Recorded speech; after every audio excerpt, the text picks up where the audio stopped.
Yeah, obviously it was a tough decision.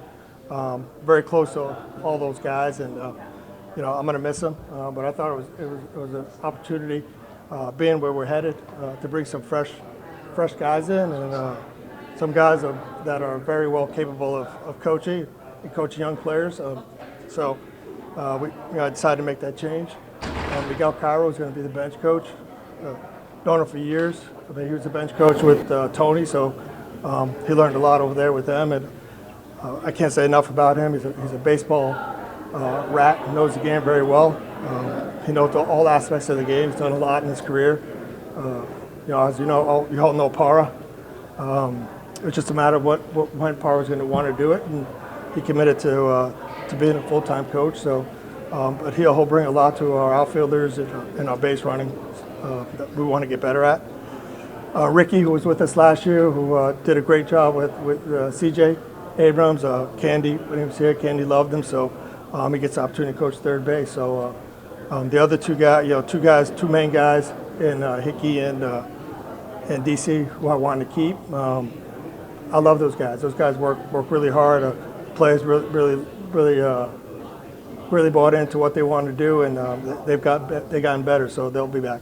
How do you want the familiarity that the players already have with some of these new coaches? How do you think that can benefit the team? Yeah, I think one Parra was around quite a bit, so Parra knows these guys. Ricky's known these guys as well. The new guys, Miguel, and I talked to Miguel the other day via Zoom because he's managing Venezuela. He's going to start reaching out, so he wants to get to know the guys a little bit before he comes to the spring training. So he's going to start reaching out to some of the guys and introduce himself. And but I think, like I said, I think these guys are well capable of doing the job. As you know, I don't micromanage these guys. These guys are going to coach. They're an extension of my voice, but they're going to be allowed to do what they do. And I've known these guys for years, and I know them as a player. I know them as a person as well, and they're all in. They're eager to get going, and like I said, we've been zooming already about different things, and they're ready to go.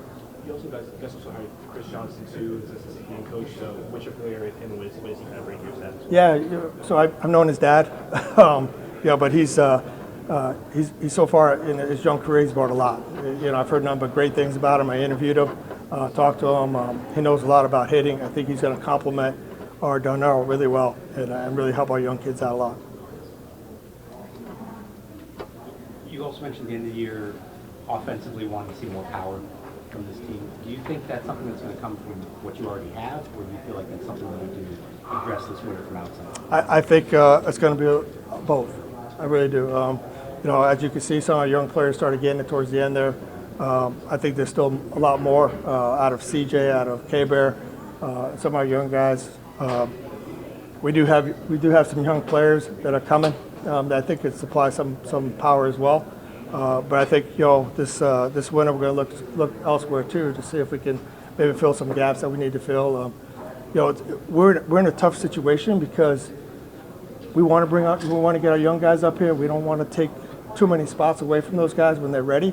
But yet we got to compete at the big league level. So we're going to look at all avenues and all aspects, see what we can do. At these early stages of the offseason, how do you envision the vacancy at first base? Right now, as you know, we got Joey. That can play first base.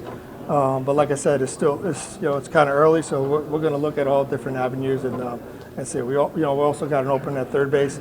Keebum's done well so far and win a ball, so we're going to keep an eye on that. But there's always room for improvement, as we all know. So I can tell you something about, and you guys know this as well. Riz does not like losing.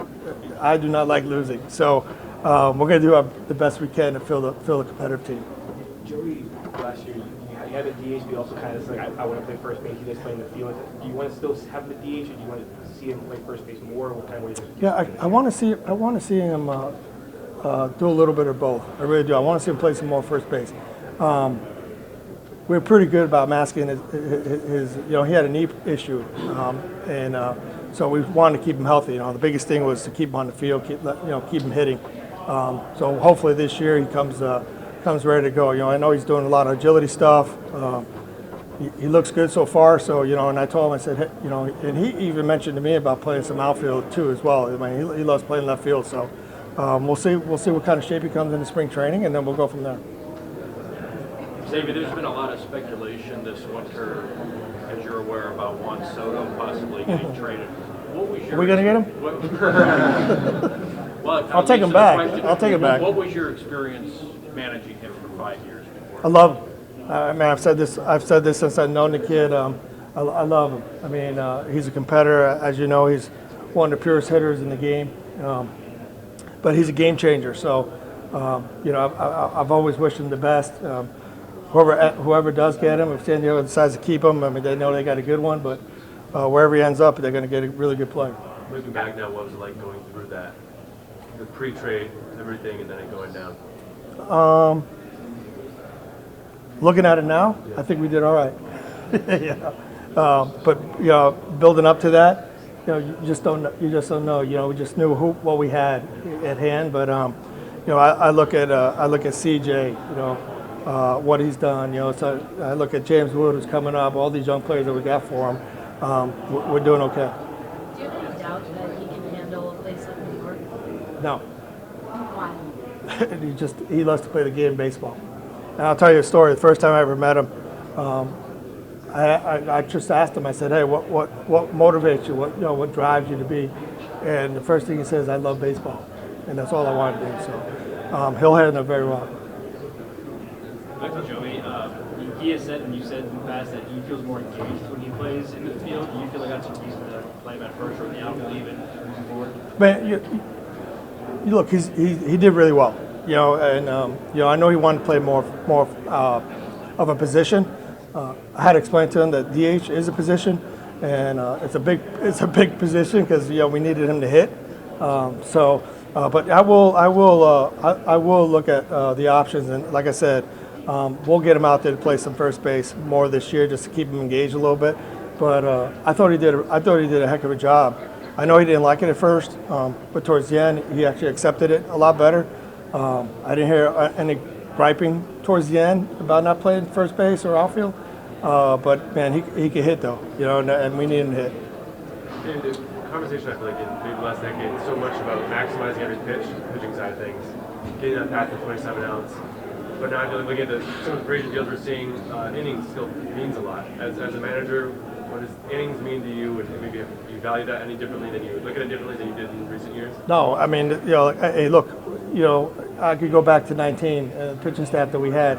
Those guys ate innings. We won because of our pitching staff. They kept us in ball games.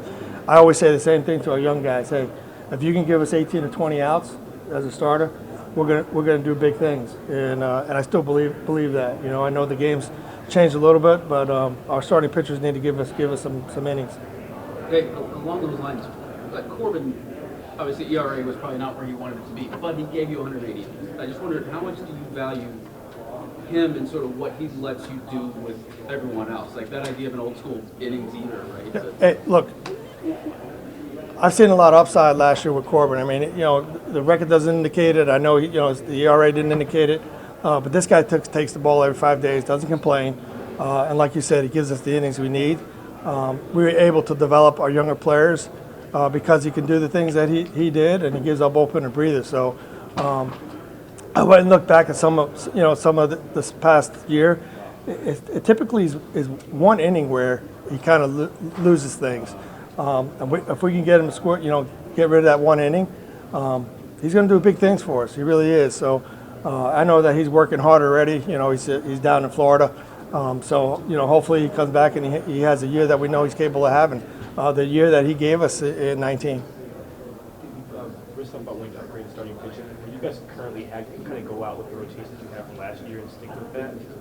What's the balance of letting your young guys kind of learn and grow versus also bringing in some veterans? What's kind of balance there? How do you see that? Yeah, I mean, well, look, like I said before, Riz, he's a competitor and he wants to win games. We could add another starting pitcher in that mix, but it will definitely help us, develop our younger pitchers as well.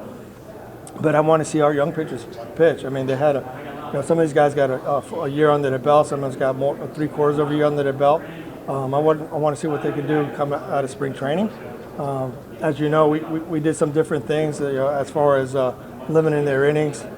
We went to a 6-man rotation to kind of keep them fresh, knowing that, hey, we're trying to take care of them for the future. So I want to see them grow, though, and I want to see them compete. So this to me is going to be an interesting spring training to see how they bounce back from last year, because a lot of them did pitch a lot, and we had some guys that were injured before, and they made it through last year. So this year will be critical, but I'll take a good quality starter at any time.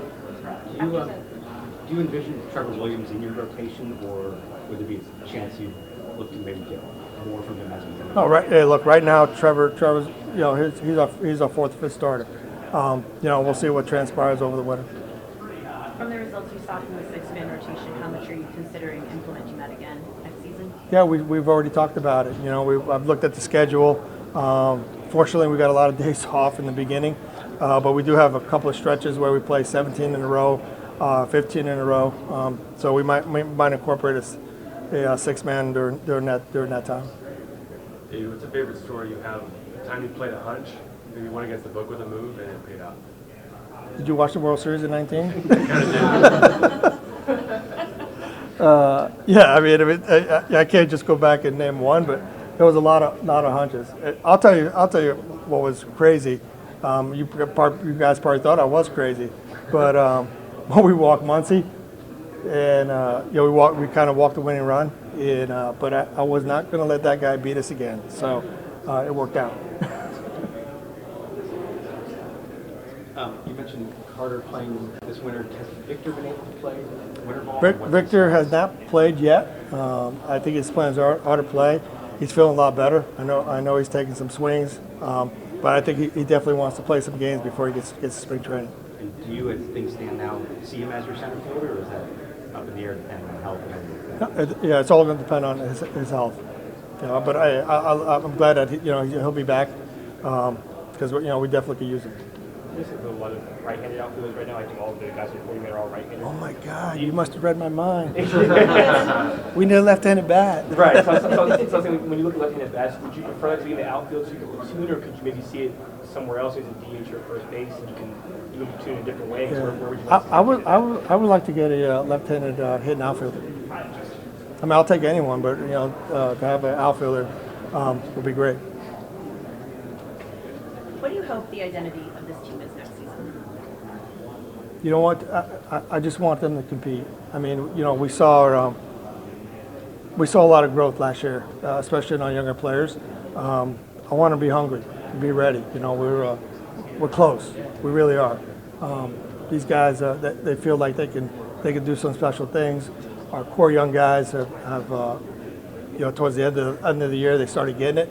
So I want them to build off of that and be ready to go in spring training. When you say you guys are close, what needs to be checked off? What's still We still got some pieces that we need to add, and when I say that, we still got a lot of young kids that are coming up that could possibly help us. The Brady Houses, the Wood, even Hassel, Lipscomb, which I saw playing in the fall league. Those guys are coming, and the future's bright here. It really is, and I'm excited about it. Do you think all those kids will be at Big League Camp, and what can they get from that experience? I hope they're all in Big League Camp, because I want to see them play. And they will definitely get a lot of it. I mean, the biggest thing is really getting to know them and work with them and kind of give them an idea of what we're looking for and how we want to attack the game. That's going to be the biggest thing. The other thing is, too, this year we got this prospect game that I'm really excited about. I mean, I think that'll be fun for myself, the coaching staff, even the fans to watch some of our young prospects. Like I said, we got a lot of them, so I think that's going to be a lot of fun. As you look to shape your bullpen, are you still envisioning the closer role being like a Finnegan-Harvey combination? Finnegan, Harvey, maybe somebody else. Yeah. But, yeah, I mean, they've done a great job. They really have. So, I'm proud of the way those guys, especially Finnegan. Finnegan takes the ball, as you know, all the time, and he's really, really, really improved. Some of your guys at some of these pitching labs, I know it's a little decided like a Cressy pitching lab. I guess what if you use the balance of your guys going there versus what the team wants to have those conversations? How do you feel about the outside voices kind of different perspectives? No, we're totally engaged in what they're trying to do, and they're all trying to get better, and and they're trying to figure out how to utilize their body the best way they can, whether it's to throw harder, whether it's to spin the ball better. So, but we're always in contacts. We're always trying to work with them. The only thing that I always tell them is let's be smart about it. We don't want anybody coming to spring training and trying to throw a turbo slurve or whatever, and end up getting hurt. So we're going to be really cautious and really smart about what we do. What are your overall thoughts about the state of diversity within the coaching and managing positions in baseball? The Angels have quite a diverse staff now. Just wondering what You can say we got a diverse staff. Hey, look, I always say it's about merit, right? I think coaching and managing is about merit, and I think we put together a really good coaching staff. Like I said, these guys, I've known them for many years. They truly love baseball. I got two guys that are my coaching staff manager in Venezuela. My bullpen coach is a pitching coach in Venezuela.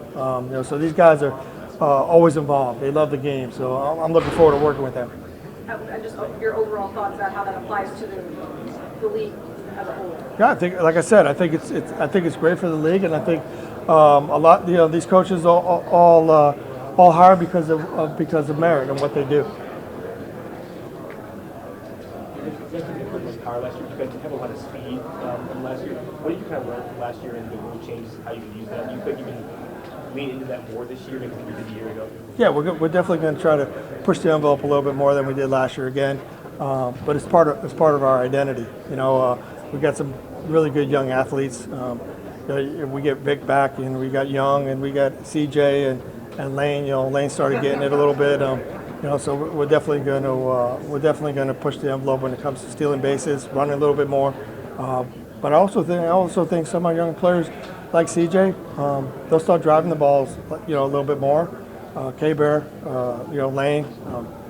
So you'll start seeing them develop, becoming better hitters. The biggest thing for me is that we talked a lot about this winter so far is our chase rate. We got to get better on swinging strikes. Getting the ball in the zone. When we do that, we're really good. What did you put on Luis Garcia's off-season to-do list? Have you seen his body? He's looking good. Yeah. No, I Yeah. haven't. Hey, I told him he's got to get agile. And he's another guy. We got to get him more to swing less. I don't want to take his aggressiveness away, but he's got to learn how to hit the ball in the strike zone. Was that a message that you guys sent him at the end of the year about getting yourself more agile and more in shape? Yeah. You know what? Look, my message to him was, there's no guarantee. In spring training, you got to come and fight for a job. I think I sent the message to him when we sent them down.